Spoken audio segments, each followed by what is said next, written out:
नमस्ते दोस्तों। चाणक्य का सूत्रस्थान अध्याय नंबर 11 का पार्ट 2। चलो आइए स्टार्ट करते हैं। इसमें हम पढ़ रहे थे 3 प्रकार के बल होते हैं, सहज बल, कालज बल और युक्तिकृत बल। जो सहज बल होता है वो बाय बर्थ है एंड कालज बल हमने आपको बताया था कि वो ऋतु के अनुसार होता है। जैसे कि हमने पहले पढ़ा था कि विसर्ग काल है, आदान काल है। विसर्ग काल में बल जो होता है श्रेष्ठ होता है, तो ऋतु के अनुसार जो बल है दैट इज कालज बल। काल काल के अनुसार, ऋतु के अनुसार, ठीक है। और ये हमारे शरीर का जो वय है, मतलब एज फैक्टर के अकॉर्डिंग भी जो बल होता है दैट इज ऑल्सो कॉल्ड कालज बल। मतलब कि जैसे वृद्ध अवस्था में दौर्बल्यता आ जाती है और युवा अवस्था में बलवान होता है इंसान। तो इस तरह से वय के अकॉर्डिंग और ऋतु के अकॉर्डिंग कालज बल। युक्तिकृत बल मतलब जो आहार विहार से प्राप्त होता है, हमारी जो प्रॉपर डाइट है, या फिर एक स्टेट जिसे हम मैल न्यूट्रिशन कहते हैं। तो डाइट से जो प्राप्त बल होता है दैट इज कॉल्ड युक्तिकृत बल। युक्ति से हम आहार विहार लेंगे तो वो हम बलवान हो जाएंगे। तो आप ऐसा याद रख सकते हैं युक्तिकृत। तो सहज बल, कालज बल एंड युक्तिकृत बल। इसके बाद आते हैं त्रिआयतन। त्रिआयतन मतलब कि जो अर्थानाम कर्मणा कालस्य, ठीक है। अर्थ इंद्रियों का अपने अर्थ के साथ संयोग जो होता है, या फिर कर्म या कालस्य, तीन जो है इनका अतियोग, अयोग और मिथ्या योग, ठीक है। तो ये त्रिआयतन है, अतियोग, अयोग, मिथ्या योग ऑफ अर्थानाम कर्मणा कालस्य। इसके बाद चेता समवायी। चेता समवायी, हम इसमें क्वेश्चन आता है कि मन के समवायी संबंध से कौन सी इंद्रिय रहती है। मन के साथ समवायी संबंध से कौन सी इंद्रिय रहती है, तो आंसर है स्पर्श इंद्रिय, मतलब कि त्वचा, ठीक है। मतलब कि त्वचा हम सारे शरीर में विद्यमान है। तो इस तरह से स्पर्शन इंद्रिय के थ्रू मन भी सारे शरीर में ही रहता है, ठीक है। इसलिए मन सारे शरीर में है। और इसीलिए ये जो वर्ड है ये ऐसे ही रख के क्वेश्चन पूछ लेते हैं। स्पर्शन व्याप्ते व्याप्तकम अपि, ये मन के लिए कहा गया है। क्वेश्चन आता है कि मन के लिए मन के समवायी संबंध में कौन सी इंद्रिय रहती है, स्पर्शन इंद्रिय। और स्पर्शन व्याप्ते व्याप्तकम अपि, ये किसके लिए कहा गया है, ये मन के लिए कहा गया है। स्पर्शन इंद्रिय द्वारा मन सारे शरीर में व्याप्त रहता है। एंड इसके बाद है पंचविध का त्रिविध विकल्प होता है। ये अब याद रखिए, पंचविध का त्रिविध विकल्प होता है। वो कैसे, 5 इंद्रिय हैं, पांचों इंद्रिय का अगर हम अलग अलग काउंट करेंगे, अयोग, अतियोग, मिथ्या योग, तो 15 हो गए, ठीक है। तो ये पंचविध का ये है त्रिविध विकल्प रहता है। 5 इंद्रियों का त्रिविध, अतियोग, अयोग और मिथ्या योग विकल्प रहता है। एंड जो प्रज्ञापराध है उसका भी यहाँ वर्णन थोड़ा सा दिया गया इस अध्याय में। वाग मन शरीर की जो प्रवृत्ति होती है, मतलब जो कर्म होता है, ठीक है, उसका मिथ्या योग, अतियोग, अयोग, और इसके अलावा जो प्रज्ञापराध है। एंड इसके बाद ये दिया गया है, जैसे मैंने आपको त्रिआयतन बताए थे, अर्थानाम कर्मणा कालस्य। अर्थानाम मतलब कि इंद्रियों का अपने अर्थों के साथ अयोग, अतियोग और मिथ्या योग। कर्मणा, कर्म कैसे लेते हैं, जो वाग है, हमारी वाणी है, मन है और शरीर है, इसकी जो प्रवृत्ति होती है, कर्म होते हैं, उनका जो त्रिविध विकल्प है, अतियोग, अयोग, मिथ्या योग, ठीक है, ये रोग का कारण है। और तीसरा है प्रज्ञापराध। एंड इसके बाद आ जाता है परिणाम। परिणाम मतलब कि काल, परिणाम इज इक्वल टू काल, ठीक है। काल का अयोग, अतियोग, मिथ्या योग, तो ये सब रोग के कारण होते हैं, ठीक है। इसमें ये श्लोक आ जाता है, त्रिविध विकल्प हेतु विकारणाम संयोग युक्तस्तु प्रकृति हेतु भवन्ति। मतलब कि जो त्रिविध विकल्प है, अयोग, अतियोग और मिथ्या योग, ये विकार का कारण होते हैं, ये रोग का कारण होते हैं। और जो संयोग है वो आरोग्य का कारण है, ठीक है। तो आपको ये समझ आ गया होगा। त्रिआयतन अर्थानाम कर्मणा कालस्य। त्रिआयतन जो अर्थ है, मतलब कि इंद्रियों का अपने अर्थों के साथ अयोग, अतियोग, मिथ्या योग। कर्म जो वाग, मन, शरीर की जो प्रवृत्ति होती है, उनका अयोग, अतियोग, मिथ्या योग। और काल का अयोग, अतियोग, मिथ्या योग। जो तीनों का ये जो त्रिविध विकल्प है, अयोग, अतियोग, मिथ्या योग, इसी को हम रोग का कारण मानते हैं। और जो समयोग है वो आरोग्य का कारण है। एंड काल को परिणाम क्यों कहा गया है, क्योंकि काल ही डिसाइड करता है कि अच्छे बुरे कर्म का, काल ही डिसाइड करता है धर्म और अधर्म का, इसलिए काल ही परिणाम का डिसाइड करता है। मतलब कि वक्त से ही हमें पता चलता है क्या कंक्लूजन है, क्या परिणाम है, इसलिए काल को परिणाम कहा गया है। एक क्वेश्चन इसमें आता है एक श्लोक है, युक्ति ही सर्वोपरि। ठीक है, तो क्वेश्चन कैसे आता है कि सर्व उत्तम प्रमाण कौन सा है, तो आप युक्ति प्रमाण नहीं लगाएंगे टिक, उसमें आंसर आएगा आप्त उपदेश। सर्व उत्तम प्रमाण आप्त उपदेश है, this is the first choice.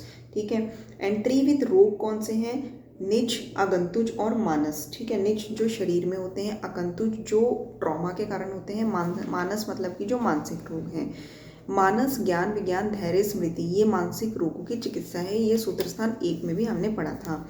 And next is धर्म अर्थ काम, त्रिवर्ग का पालन करना, ये मानसिक रोगों की चिकित्सा में ही आ जाता है। त्रिवर्ग का पालन करना, धर्म अर्थ काम, इसको त्रिवर्ग कहा गया है। और तद्वित सेवा मतलब कि आप्त जो पुरुष हैं उनकी सेवा करनी। ठीक है, ये मानस रोग को दूर करने वाले पुरुषों की सेवा। उसके बाद आत्मा, देश, काल, कुल, अपनी शक्ति का ज्ञान सर्वथा रखना चाहिए। ठीक है, तो मतलब ये ओवरऑल आपने बस इतना याद रखना है कि धर्म अर्थ काम त्रिवर्ग का पालन करना, आप्त की सेवा करनी, और धैर्य, स्मृति, ज्ञान, विज्ञान, इनसे मानस रोगों की चिकित्सा होती है। एंड नेक्स्ट इज कि रोग मार्ग कितने होते हैं, 3, शाखा, मर्म, अस्थि, संधि, एंड थर्ड इज कोष्ठ। ठीक है, जो शाखा है इसमें धातुएं इंक्लूड हो जाती हैं, मर्म, अस्थि, संधि में ये मध्यम मार्ग है, और कोष्ठ ये अभ्यंतर रोग मार्ग है। शाखा में रक्त आदि धातुत्व का मतलब कि इसमें ये जो शाखा रोग मार्ग है ये बाह्य रोग मार्ग है, इसमें धातुएं इंक्लूड होती हैं, इसमें धातुओं में रस की जगह त्वचा को रखा गया है। ठीक है, और कोष्ठ जिसे हम अभ्यंतर रोग मार्ग कहते हैं, ये इसमें महास्रोत, शरीर, मध्यम, आम, पक्वाशय, महानिम्न, मतलब कि महास्रोत कहा गया है कोष्ठ को, शरीर मध्य भी कहा गया है, एंड आम, पक्वाशय भी कहा गया है, ये अभ्यंतर रोग मार्ग है। एंड द नेक्स्ट इज कंडरा को अगर हम लें तो कंडरा को आचार्य जो चक्रपाणि है उन्होंने स्थूल स्नायु कहा है। ठीक है, कंडरा को स्थूल स्नायु कहा गया है। जो एक क्वेश्चन आ जाता है जो कंफ्यूज करता है कि अस्थि धातु क्या है, ये बाह्य रोग मार्ग है, जबकि अस्थि संधि क्या है, अस्थि संधि मध्यम रोग मार्ग है, क्योंकि हमने पहले पढ़ा है कि धातुएं जो हैं वो शाखागत रोग मार्ग में आती हैं, बाह्य रोग मार्ग में आती हैं, जबकि संधि है, मर्म है, अस्थि संधि, ये सब जॉइंट्स वगैरह मध्यम रोग मार्ग में आते हैं। ठीक है, तो अस्थि धातु बाह्य रोग मार्ग एंड अस्थि संधि मध्यम रोग मार्ग। एंड नेक्स्ट इज कि आहार से सम्यक परिणतस्य यस तेजोभूत सार परम सूक्ष्म सरस। इसका क्या मतलब है कि आहार का सम्यक परिणत से, सम्यक परिणाम होने से जो तेज भूत सार बनता है, जो परम सूक्ष्म है, उसे रस कहते हैं। ठीक है, यहाँ रस के बारे में बताया है, आहार से सम्यक परिणत से, सम्यक परिणाम से, यस तेजोभूत सार, तेजभूत सार जो बनता है, जो परम है, सूक्ष्म है, उसे रस कहते हैं। एंड नेक्स्ट हम आ जाते हैं इसमें, द नेक्स्ट इज एक मिनट, त्रिमर्म क्या है, त्रिमर्म है हृदय, वस्ति और सिर। ठीक है, हम नाभि नहीं लेंगे, हृदय, वस्ति, सिर, और ये मध्यम रोग मार्ग में गिने जाते हैं।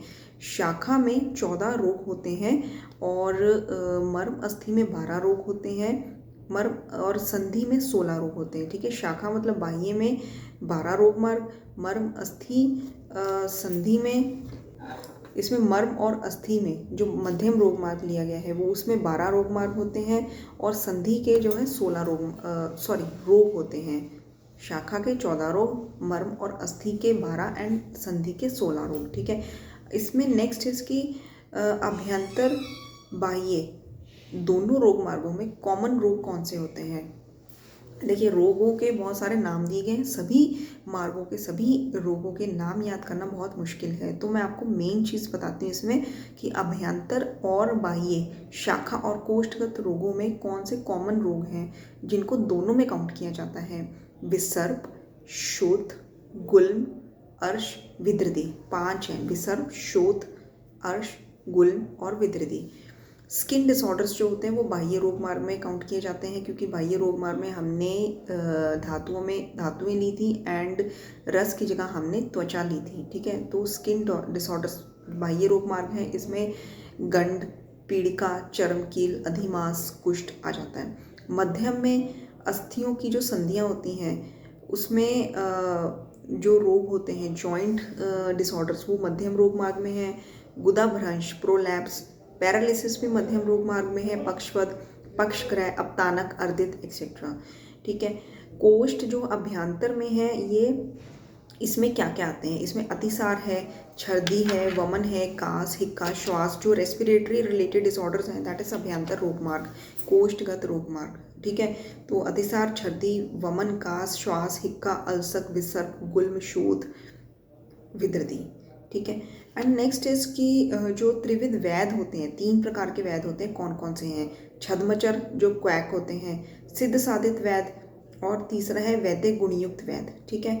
और नेक्स्ट इज छद्मचर को क्वैक यानी कि प्रतिरूपक भी कहते हैं, जो जिन्होंने रूप धारण करा होता है, डॉक्टर का ऐसे कोड डाला होता है लेकिन डॉक्टर होते नहीं है। मैं डॉक्टर हूँ पर अच्छा, जो चरक सूत्र 19 में रोग अभिसर का जो वर्णन किया गया है, जिनको हम प्रतिरूपक भी कहते हैं, ठीक है, वो चरक सूत्र 19 में है।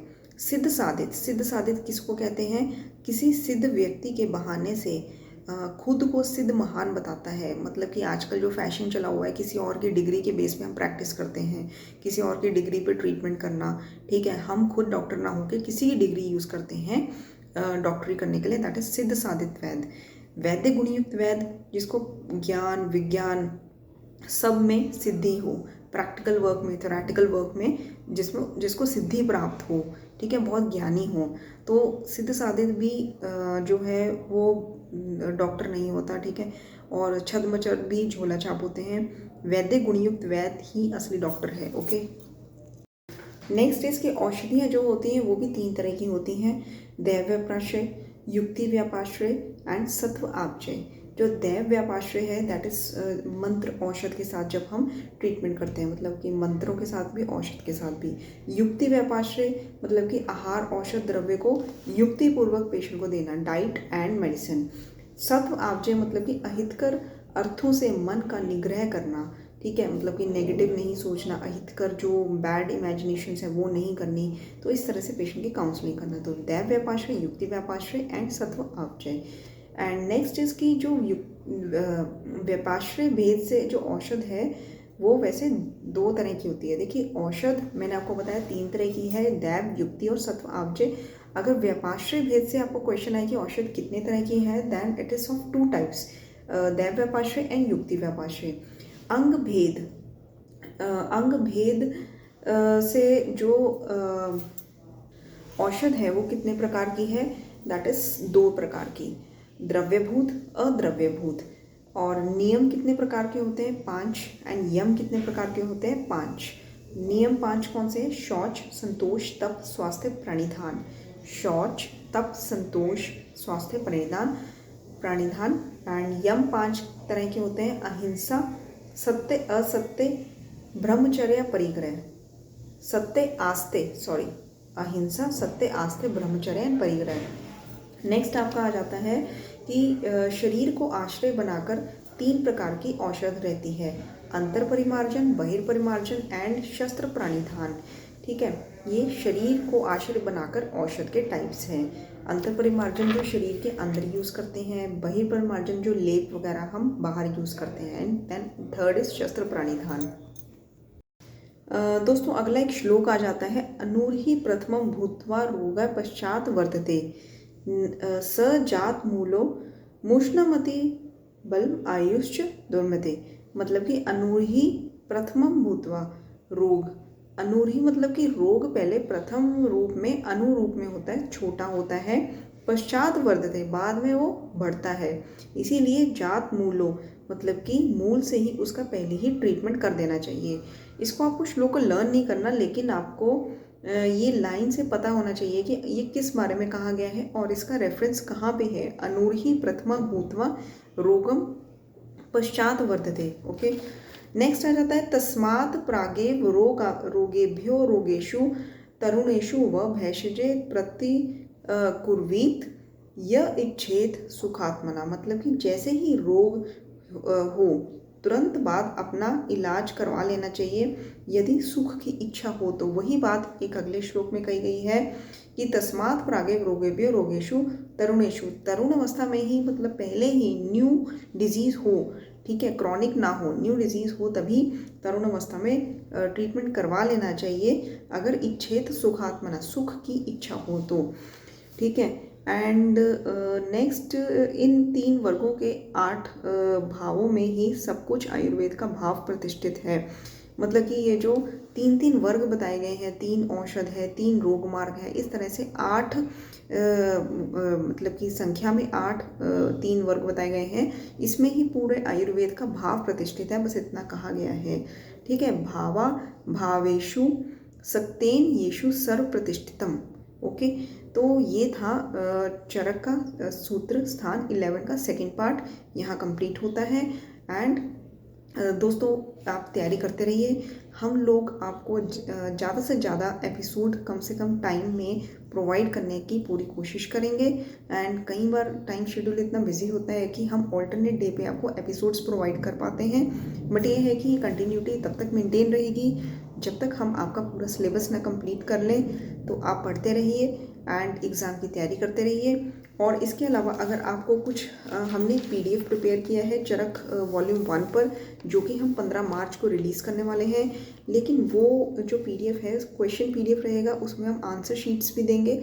चरक वॉल्यूम 1 पूर्वाध पे एक चैप्टर पे हमने एक चैप्टर से जितने मैक्सिमम क्वेश्चंस हो सकते हैं हमने निकाले हैं, मोस्ट इंपॉर्टेंट क्वेश्चंस निकाल के वो PDF बनाया है, जिससे आपका जो सिलेक्शन है वो उसके चांसेस ज़्यादा बढ़ जाएं। तो आपको अगर वो PDF चाहिए तो आप अपना रजिस्ट्रेशन पहले ही करवा लीजिए। मिनिमम 50 स्टूडेंट्स को हम वो पहले PDF देंगे, और ये फर्स्ट कम फर्स्ट सर्विस है, जिसने पहले रजिस्ट्रेशन करवाई हम उनको ही ये PDF दे सकते हैं। Thank you so much.